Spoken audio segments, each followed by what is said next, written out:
Nuestras tradiciones. Historia basada en una experiencia anónima. Las tradiciones son muy importantes dentro de la cultura mexicana. En sus danzas, bailes y representaciones vemos reflejados no solamente un carácter y personalidad, sino también vemos reflejada la historia. Muchas veces esto puede tomarse a la ligera, faltando el respeto a los seres que se manifiestan por medio de ellas. Y fue justamente esto lo que sucedió en la historia que quiero contarles, en donde que pueda darme cuenta del mundo sobrenatural se encarga también de dejarnos claro que hay que tratarlo con respeto, y que debemos ver en él algo real, ya que si no lo hacemos el precio que pagaremos puede ser muy pero muy caro. Soy de una comunidad de la región de Mazateca, entre los estados de Puebla, Oaxaca y Veracruz. Para nosotros, la festividad de este Día de Muertos es algo más que solamente un atractivo turístico. Acá lo celebramos de una manera muy pero muy propia. Para mi pueblo, en estas fechas nuestros antepasados nos visitan y vienen para convivir con nosotros durante varios días. Para que ellos puedan regresar en este tiempo tienen que ser a través de otros, de jóvenes como yo que se visten con un gabán, que se ponen una máscara con cara de un anciano, y tocan y cantan para darles vida, para personificarlos. Al momento de ponernos la máscara, de cantar en mazateco cantos que hablan de la muerte y de la pérdida, pero también de la vida, es cuando ellos vuelven. O al menos eso es lo que cuenta mi abuelo que antes sucedía. Cuando él era joven, personificar a estos seres era algo ceremonial, algo que debía conseguirse con mucho trabajo durante varios años. Debía tenerse la personalidad para alegrar el lugar al cual se llegaría a cantar y a bailar, contar chistes, animar a la gente, pero también hacerla pensar en sus difuntos, en la ausencia y el dolor que dejan después de su partida. Sin embargo, desde hace algún tiempo en mi pueblo esta festividad ha ido perdiendo su esencia, y ahora los que se visten de estos viejitos que representaban los antepasados, ya no lo hacen creyendo que realmente estos espíritus lo poseen. Se quitan y se ponen las máscaras como si fuera cualquier disfraz, que aprovechan para echar relajo, salir a la calle, brincar y bailar sin mucho sentido, únicamente por mera diversión. Anteriormente lo que era un baile ceremonial ejecutado por hombres que se esforzaban por conseguir ese honor, se ha convertido en un pretexto para alocarse, en el que incluso ya las mujeres también lo hacen, ya que anteriormente estaba prohibido. Las tradiciones cambian, pero muchas veces esto se hace sin mucha conciencia, y se pierde en eso mucho del sentido o la razón de hacer las cosas. En el pueblo existen varios grupos que se organizan para salir a bailar durante las noches. Lo hacen los últimos días de octubre y los primeros de noviembre. Uno de ellos, un grupo en particular, comenzó a ir más allá en estos cambios en esta danza. Tomaban mucho mientras salían a bailar y llegaban a faltar al respeto a las personas que andaban en la calle durante la noche. Mi abuelo me decía que esto era peligroso, que estas tradiciones no deben tomarse a la ligera, porque son energías que se liberan en estas fechas, y por eso es mejor tener mucho cuidado. Uno de los miembros de este grupo fue amigo mío y cuando estudiamos la primaria y la secundaria, pero por diferentes razones nos distanciamos después de todo esto.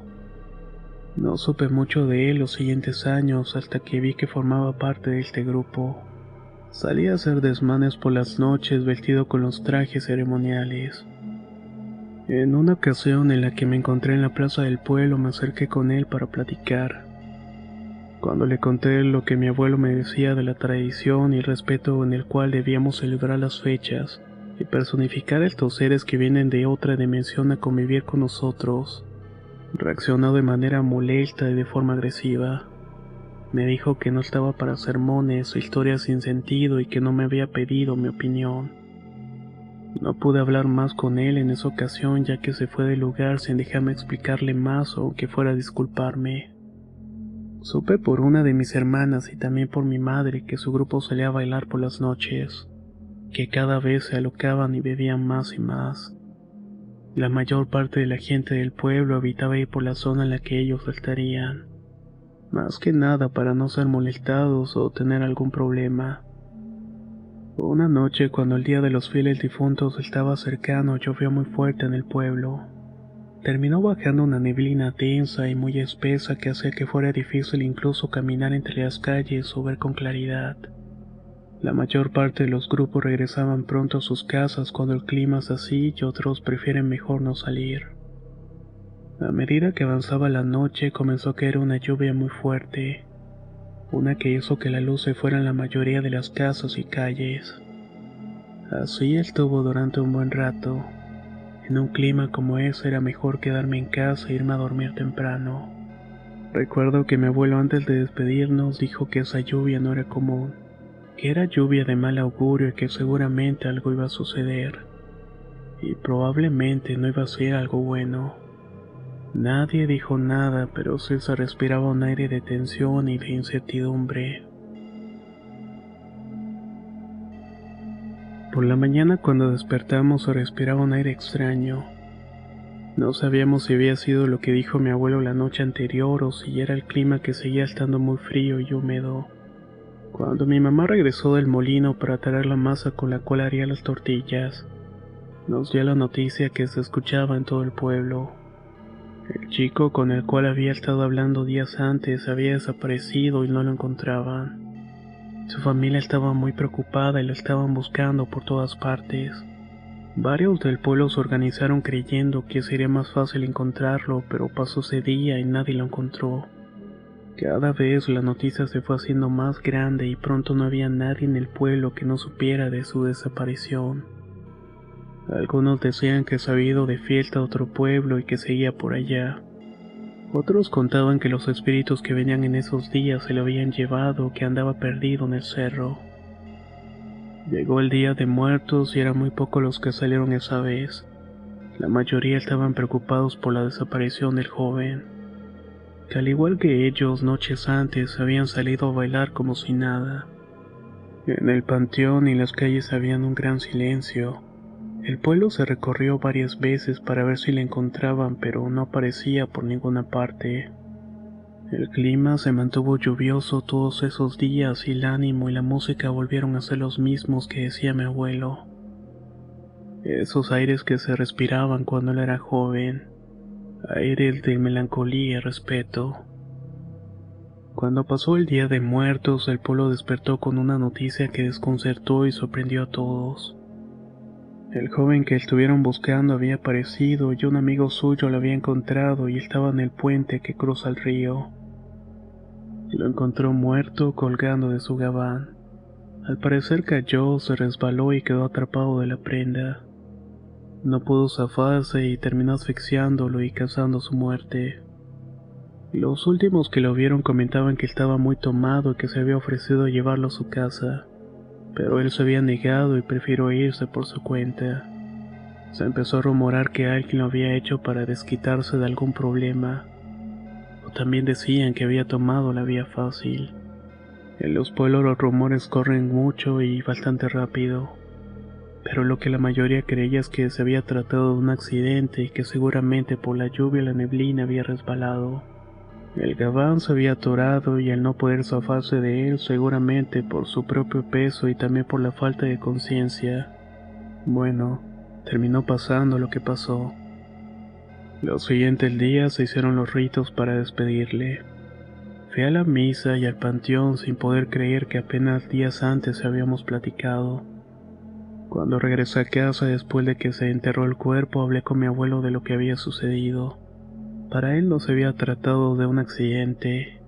Él creía que fueron los espíritus que vinieron esos días y que buscaron poner las cosas en orden y regresarlas a su equilibrio. Cuando algo se aleja de su propósito original, estas fuerzas encuentran la manera de regresarlo a su equilibrio, aunque para conseguirlo la forma sea drástica o tal vez inesperada. Para él eso fue lo que ocurrió justamente.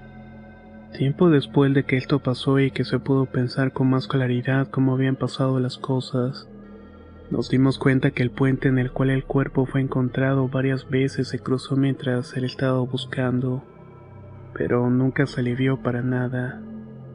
Habrían pasado sin reconocerlo, o es que no estaba ahí y después apareció, o el cuerpo fue puesto. A estas preguntas nadie quiso darle respuesta.